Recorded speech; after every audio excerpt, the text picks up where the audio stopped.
అదంతా నడవడానికి మనకు ఓపిక ఉంటే ఎంత దూరమైనా నడవచ్చండి. చూసారండి ఆ రూట్ ఎలా ఉందో? ఇదే మన ఎంట్రన్స్. ఇక్కడ ఎద్దుల బండ్లు చూసారా, ఫొటోస్ దిగడానికి చాలా బాగుంటుంది. అండ్ చిన్నపిల్లలు ఆడుకోవడానికి చిన్న చిన్న ఎక్సర్సైజ్ వంటివి ఉంటాయి. ఇక్కడ రకరకాల పక్షులు, కోతులు ఇలా చాలా ఉంటాయి. నేను చూసారా ఎలా వెళ్ళిపోతున్నానో? నాకు కోరంగి అంటే చాలా ఇష్టం.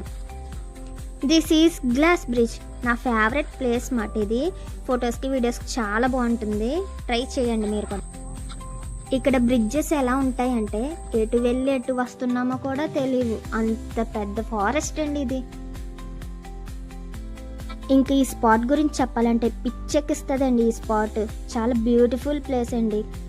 కాకినాడ నుంచి యానం వెళ్ళినా, యానం నుంచి కాకినాడ వెళ్ళినా విజిట్ చేయాల్సిన బెస్ట్ ప్లేస్ అయితే ఇదేనండి.